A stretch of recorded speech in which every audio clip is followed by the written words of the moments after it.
So friends, आज हम बात करेंगे डिस्फेजिया के बारे में। डिस्फेजिया, तो डिस्फेजिया तो नाम से पता चल रहा है। डिस का मतलब होता है डिफिकल्टी, फेजिया का मतलब होता है स्वेलोइंग। स्वेलिंग एक ऐसा प्रोसेस होता है हमारी बॉडी में जिसकी वजह से खाना हम पेट में पहुंचाते हैं।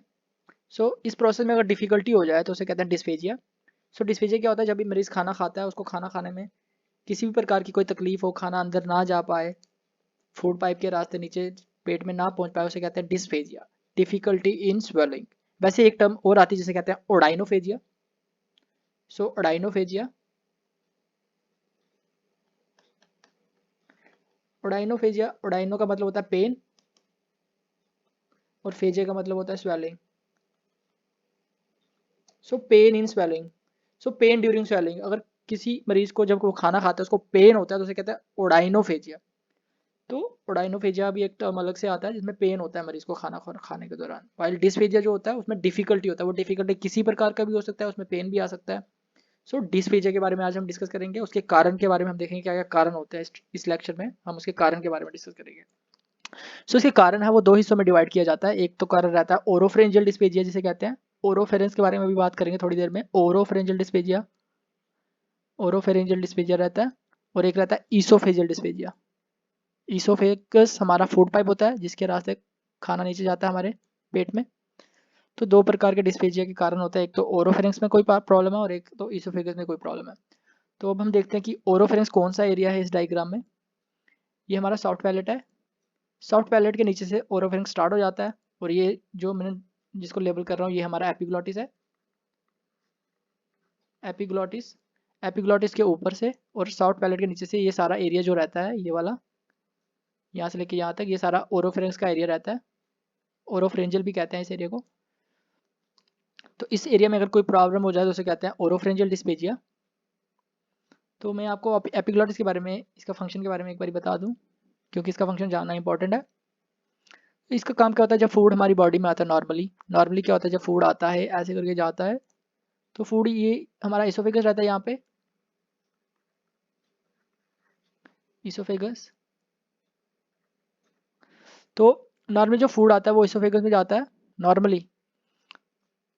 तो एपिग्लॉटिस क्या करता है? नॉर्मली जैसे फूड आता है, फूड नॉर्मली यहाँ भी तो जा सकता है, बट एपिग्लॉटिस की वजह से यहाँ नहीं जा पाता। ये हमारा क्या रहता है?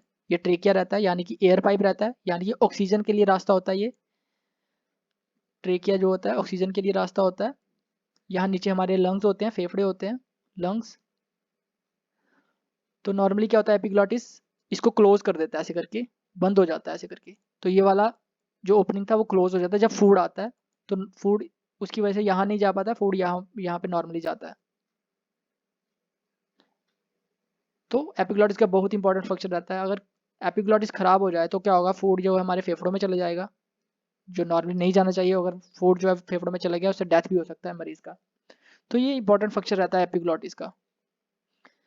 अब देखते हैं क्या क्या कारण रहते हैं। ये जो एरिया मैंने ड्रॉ किया, ये सॉफ्ट पैलेट के नीचे से और एपिग्लॉटिस के ऊपर से जो भी एरिया रहता है, ये सारा एरिया ये रहता है और ओरोफेरेंजियल एरिया रहता है। इसमें क्या क्या पैथोलॉजी, क्या क्या प्रॉब्लम हो जाती है मरीज को जिसकी वजह से डिस्पोजिया होता है, उसके बारे में भी हम देखते हैं। मैं नीचे फिर से डायग्राम बनाता हूँ। तो हमने जैसे कि ये बनाई, ये हमारी टंग रहती है और यहाँ पे नोज बना लिया, ये लिप्स बना लिए। तो टंग के ऊपर यहाँ रहता है सॉफ्ट पैलेट और यहाँ पे मैंने बताया यहाँ पे ये रहता है हमारा एपिग्लॉटिस और यहाँ से एपिग्लॉटिस।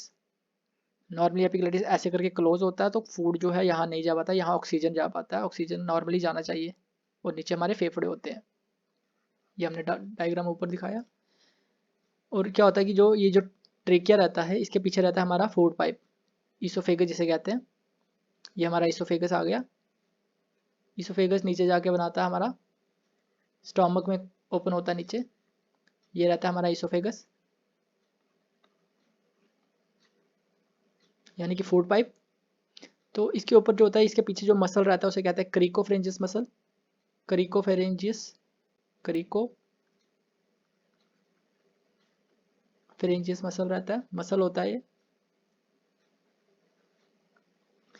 तो हम इसके कारण देखते हैं किस वजह से डिस्फेजिया होता है। जब प्रॉब्लम कहीं ओरोफेरिंक्स में हो। ओरोफेरिंक्स ये वाला एरिया आ गया, इसके नीचे से स्टार्ट हो गया और इसके ऊपर से।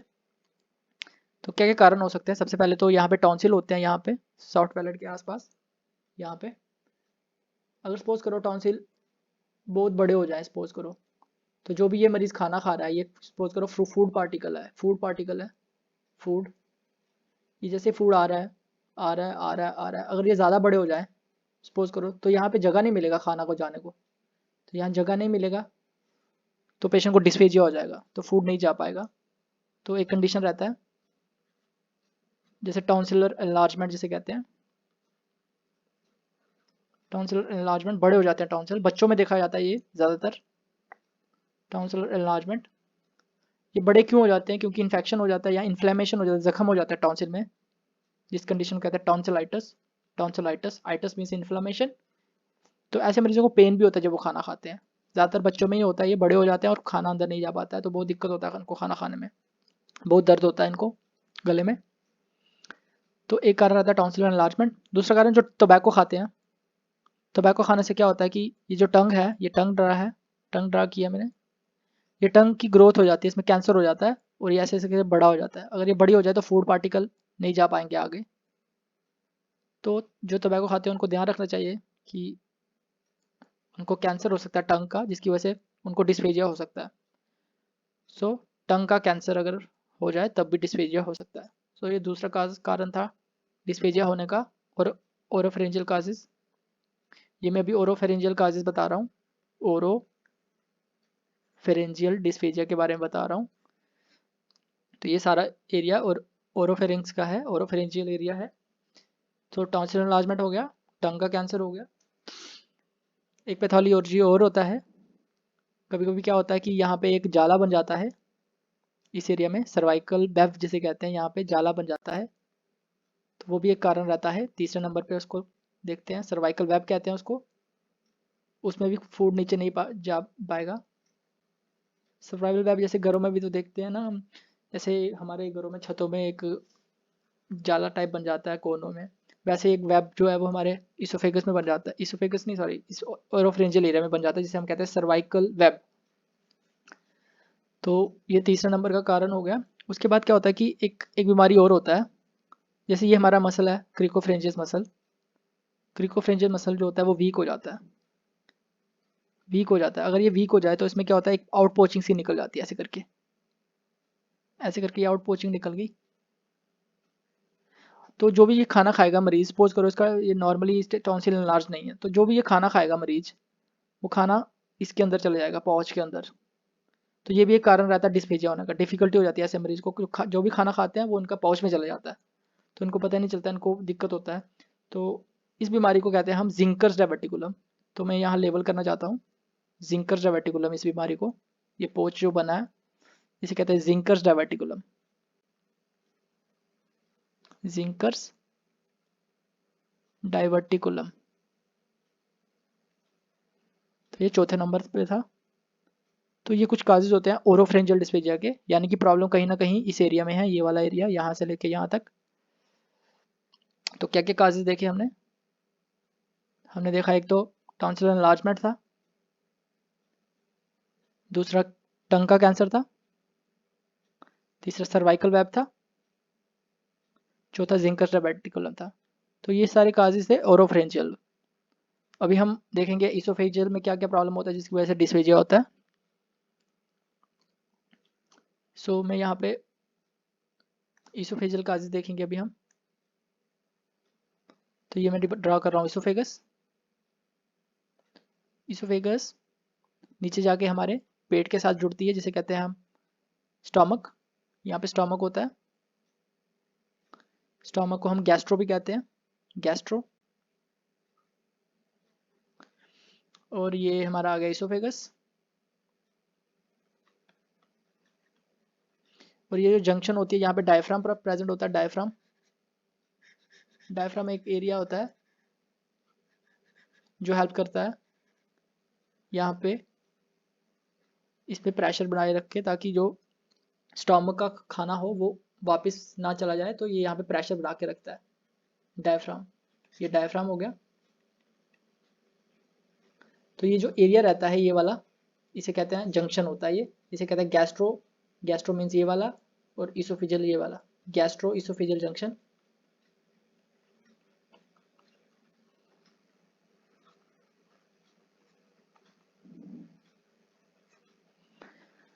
तो अपन देखेंगे क्या क्या कारण होते हैं, इसोफेगस में क्या प्रॉब्लम हो सकती है। तो इसोफेगस में जैसे वहां पे सर्वाइकल वेब बना था, जाला बना था, वैसे इसोफेगस में भी जाला बन सकता है, जिसे हम कहते हैं इसोफेजियल वेब। इसोफेजियल वेब एक कारण ये हो सकता है।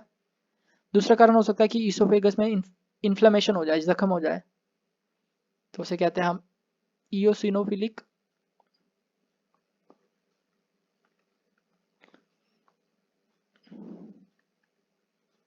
इसोफेजाइटिस। फेजाइटिस, आइटस मीन्स इन्फ्लामेशन, तो यानी जख्म हो जाए, वो भी एक कारण रहता है।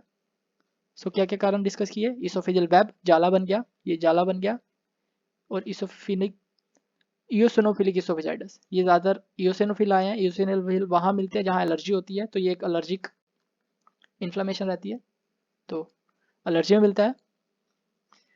इसके बाद एक कारण और होता है जिसे हम कहते हैं, यहाँ पे नर्व्स आती है नॉर्मली, नर्व्स यहाँ पे एक केमिकल रिलीज करती है, केमिकल रिलीज करने से क्या होता है कि ये इसोफेगस का काम होता है कि फूड को आगे भेजना। वो आगे कैसे भेजेगी, जब ये वाला एरिया आपस में जुड़ेगा और ये फूड को धिक्का मारेगा नीचे को। ये किसके रिस्पॉन्स में मारता है, जब केमिकल रिलीज होता है, यहाँ पे केमिकल रिलीज हुआ, नर्व ने रिलीज किया, और इसोफेगस ने काम किया फूड को नीचे भेजने का। ठीक है, तो एक कंडीशन होता है जिसमें क्या होता है, ये नर्व डैमेज हो जाता है, जिसे कहते हैं अक्लेजिया कार्डिया। अक्लेजिया कार्डिया, अक्लेजिया कार्डिया, अक्लेजिया कार्डिया में क्या होता है, ये नर्व सारी डैमेज होती है, नर्व हर जगह होती है इसोफेगस में, यहाँ भी होती है, यहाँ भी होती है। तो ये नर्व का काम क्या होता है, केमिकल रिलीज करके इस इसोफेगस को कंट्रैक्ट कराना ताकि फूड आगे जा पाए। लेकिन इस बीमारी में क्या होता है कि अक्लेजिया कार्डिया में ये नर्व सारी डीजनरेट हो जाती है, वर्ड यूज किया जाता है डीजनरेशन। डीजनरेशन मीन्स वो खत्म हो जाती है, खराब हो जाती है, डीजनरेशन ऑफ नर्व। ये सारी नर्व इसोफेगस की डीजनरेट हो जाती है, जिसकी वजह से इसोफेगस अपना काम नहीं कर पाता है, फूड जो है नीचे नहीं जा पाता है, जिसकी वजह से डिस्फेजिया हो जाता है। तो इसमें क्या होता है कि जब ये कंट्रैक्ट नहीं कर पाएगी तो इसमें अक्लेजिया कार्डिया में इसोफेगस डायलेट हो जाती है, ऐसे करके डायलेट हो जाती है। बट नीचे नहीं, नीचे ये सब नहीं हो पाता, कि नीचे में डायफ्राम का अपना प्रेशर रहता है, वो इसको फूलने नहीं देता है। ऊपर तो नर्व फाइबर की वजह से, डैमेज होने की वजह से नर्व जो है वो अपना केमिकल ना रिलीज कर पा रही थी, इसीलिए वो इसोफेगस डायलेट हो गई। लेकिन यहाँ पे तो डायफ्राम रहता है, तो यहाँ पे नहीं हो पाता है। तो ऐसे करके जब हम इसका एक टेस्ट होता है जब कराते हैं उसको, एक्सरे में ऐसे करके इसोफेगस दिखती है, जैसे एक बर्ड बीक कहते हैं हम इसको, एक्सरे में दिखती है ये बर्ड बीक, बेरियम स्वेलो करा के उसको एक बेरियम देते हैं खाने को, उसके बाद उसका एक्सरे लेते हैं, उस पर दिखता है ये एक ऐसे करके दिखता है, जिसे कहते हैं बर्ड बीक अपीयरेंस, एक्सरे में दिखता है ऐसे करके। ये चोंच की तरह लग रहा है ना, बर्ड है ये वर्ड, इसको बीक लिख दिया, जैसे bird beak, this is bird, bird beak appearance. अब ये काजेज थे, क्या क्या काजेज डिस्कस किए हमने, हमने हमने डिस्कस किया है, एक तो इसोफेजियल काज था, यूसिनोफिलिक एसोफेजाइटिस हो गया, तीसरा काज था एक्लेजिया कार्डिया, एक्लेजिया कार्डिया। तो ये काज होता है इसोफेगस में अगर कोई प्रॉब्लम हो जाए। दूसरा, इसोफेगस का कैंसर भी हो सकता है, तो इसोफेगस अगर कैंसर हो जाएगा, ऐसे करके ग्रोथ आ जाएगी, कैंसर ऐसे करके ग्रोथ कर देगा, तो फूड पार्टिकल नीचे नहीं जा पाएगा, तो उसकी वजह से भी डिस्फेजिया हो जाएगा। तो अब कुछ और काजेज देखते हैं। और काजेज जो होते हैं, ये तो हमने काजेज डिवाइड किए थे, एक तो हमने काजेज को डिवाइड किया था ओरोफ्रेंजियल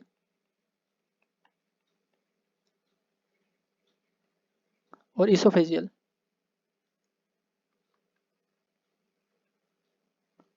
इनकी वजह से डिस्फेजिया होता है। तो अब हम देखते हैं, कुछ बीमारियां ऐसी होती है जिनमें ये इस ओरोफ्रेंजियल भी मिलता है और इसोफेजियल भी मिलता है, वो क्या बीमारियां होती हैं, चलिए आइए देखते हैं। उसे हम कह सकते हैं both can be seen both type of achalasia, यानी ओरोफेरिंक्स में प्रॉब्लम होगी और इसोफेगस में भी। जैसे ये सपोज करो मैं ब्रेन ड्रा करूँ, ये ब्रेन है हमारा, ये ब्रेन है, और यहाँ ये ब्रेन स्टेम है, और यहाँ से मेडुला है, दिस इज मेडुला, ये ब्रेन स्टेम का पार्ट होता है। यहाँ से नर्व फाइबर्स निकलती है जस्ट, और इस नर्व फाइबर का काम रहता है कि जो भी हमारे यहाँ के मसल्स रहते हैं, टंग के मसल्स रहते हैं, ये हमारी टंग थी, ये सॉफ्ट पैलेट था, और यहाँ पे इसोफेगस थी, तो इनका काम रहता है कि यहाँ पे नर्व जो भी आ रही थी, यहाँ पे केमिकल रिलीज कर रही थी, ये यहाँ भी रिलीज करती है और यहाँ भी रिलीज करती है, यहाँ भी टंग टंग में भी रिलीज होगा केमिकल। तो कुछ बीमारियाँ होती हैं जिसमें ये केमिकल रिलीज नहीं हो पाता है, तो यानी कि इनका फंक्शन नहीं हो पाएगा, ये अपने फंक्शन नहीं कर पाएंगे। टंग अपना काम नहीं कर पाएगी तो डिस्फेजिया हो जाएगा, सॉफ्ट पैलेट अपना काम नहीं कर पाएगा तो डिस्फेजिया हो जाएगा। वैसे ही अगर इसोफेगस अपना काम नहीं कर पाएगी तो डिस्फेजिया हो जाएगा। तो क्या क्या कारण हो सकते हैं, जैसे कि एक कंडीशन होती है जिसे कहते हैं हम multiple sclerosis. Multiple sclerosis, sclerosis means nerve के ऊपर वाली कवरिंग होती है वो खराब हो जाना, मतलब किसी चीज़ का भी खराब हो जाना, फाइब्रोसिस हो जाना, उसे कहते हैं स्क्लेरोसिस। स्क्लेरोसिस और मल्टीपल स्क्लेरोसिस एक ऐसी बीमारी है जो क्या करती है कि नर्व के ऊपर वाली कवरिंग जो होती है उसको खत्म कर देती है। ये नर्व के ऊपर कवरिंग होती है उसको खत्म कर देती है। तो नॉर्मली जो भी नर्व, ये जो मैंने नर्व ड्रा की है, नर्व नर्व का काम होता है कि जो भी केमिकल आएगा, सिग्नल आएगा, उस केमिकल को अपने टारगेट तक लेके जाना, यानी कि वो टंग तक लेके जाएगी, वो सॉफ्ट पैलेट तक लेके जाएगी, केमिकल रिलीज करेगी, फिर वो टंग या सॉफ्ट पैलेट जो भी है वो अपना काम करेंगे, इसोफेगस भी अपना काम करेगा।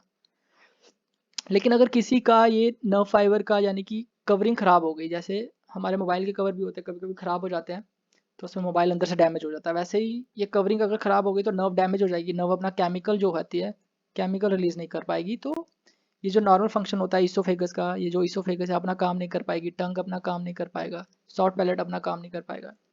तो ये किस कंडीशन में देखा जाता है, मल्टीपल स्क्लेरोसिस एक बीमारी होती है, उसमें दोनों टाइप के, क्योंकि ये तो सब जगह नर्व्स होती है ना, तो ओरोफेरेंजियल डिस्पेजिया भी मिलेगा इसको, इसोफेजियल डिस्पेजिया भी मिलेगा। वैसे ही एक कंडीशन और होती है जिसे कहते हैं हम मायस्थीनिया ग्रेविस, मायास्थीनिया ग्रेविस,